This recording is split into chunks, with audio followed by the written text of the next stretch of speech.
Chapter 1. The Arrival. A sudden pull, a blinding flash, and then silence.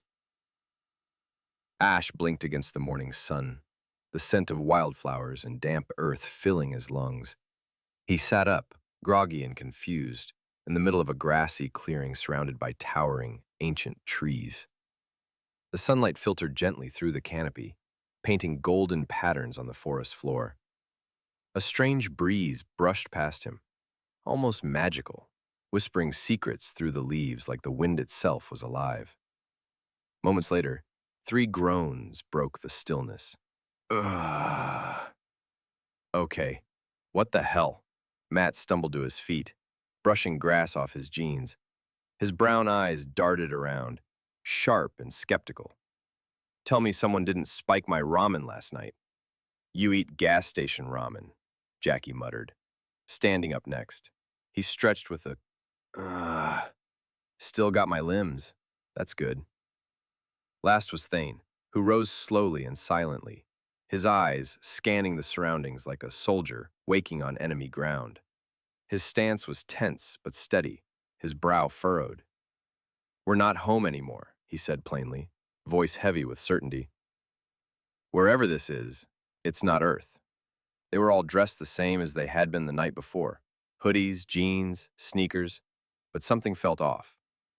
Ash looked down at his hands. His skin shimmered faintly for a moment, and the world around him seemed to pause, leaves frozen, mid-tumble, insects hovering mid-air. Time slowed. What the hell was that? He whispered. Guys, there's a dirt road over here. Looks like it leads to a town. They exchanged looks, half curiosity, half fear. The forest, as magical as it seemed, didn't feel safe. The air carried a quiet tension, like something was watching them, just beyond the tree line. With no better plan, they followed Matt. The road wound through the woods like a lazy river. Birds chirped above, and distant rustlings suggested wildlife, but nothing ever got too close. It was as if the forest respected or feared their presence. I'm telling you, Jacky said, squinting at the trees, we're in a game or something. I've had dreams less vivid than this. Maybe we're in a coma, Matt offered, a shared one, some weird brain sync accident. Or we died, Thane said calmly, and this is the afterlife. Jacky, then the afterlife has a serious fantasy budget. They crested a hill, and their banter ceased. Below them lay a village, quaint wooden homes with thatched roofs, stone chimneys, puffing smoke, and narrow, cobbled streets. It looked like something out of a storybook, nestled between rolling fields and a glimmering river. In the far distance, jagged mountain peaks pierced the sky, their snowy crowns wreathed in clouds. Looks like Zelda meets Game of Thrones, Jacky murmured, eyes wide.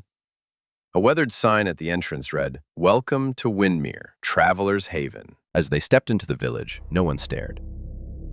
Locals moved about their business, traders bartering, farmers hauling carts of produce, children chasing chickens. It was like the 4 strangers didn't even exist. Or perhaps newcomers weren't that unusual here. They found their way to a cozy inn called the Silver Acorn. Lanterns hung from wooden beams, and flower boxes lined the windowsills. Inside, the warmth of a crackling hearth and the smell of spiced meat greeted them like an old friend. Behind the counter stood a plump, bearded barkeep with kind eyes and a practiced smile. You lot look like you just stepped out of the Fey Wild, he said with a chuckle. Travelers, are ya? Something like that, Ash replied carefully. Well, travelers earn coin fast in Windmere, especially if they've got a bit of fight in them. He leaned forward. Our herb merchant, good lad named Darren, hasn't come back from the forest. People say the goblins are getting bold again. Thane frowned. You want us to find him? I'd consider it a favor, the barkeep said, and favors go a long way here. Ash glanced at the others. We help him, we earn their trust, and maybe figure out where the hell we are, Thane added. Matt grinned. I always wanted to accept a quest in a tavern. Feels authentic.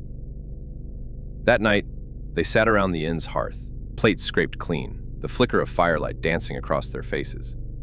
The barkeep had offered them one large, shared room with 4 beds, no questions asked. Apparently, strange groups passed through often enough. Matt leaned back in his chair, swirling a mug of something that tasted faintly of cinnamon and honey. Okay, real talk. This is either the best dream ever, or we just got isekai'd into a fantasy RPG. Jacky smirked.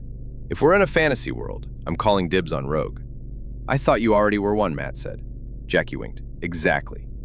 Thane sat polishing a sturdy wooden club they had found in the inn's armory. He hadn't said much since the barkeep mentioned goblins, but the tight grip on the handle said enough. He was ready. Ash, meanwhile, stared at his hand again. With focus, the shimmer returned. The fire seemed to slow, every flicker stretching long like a slowed video. He could feel the fabric of time bending, just for a moment. Whatever this place is, he said softly, I think we're meant to be here.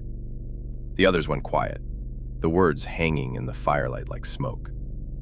Outside, in the dense forest bordering Windmere, something stirred. Hidden in the dark, eyes glowed yellow.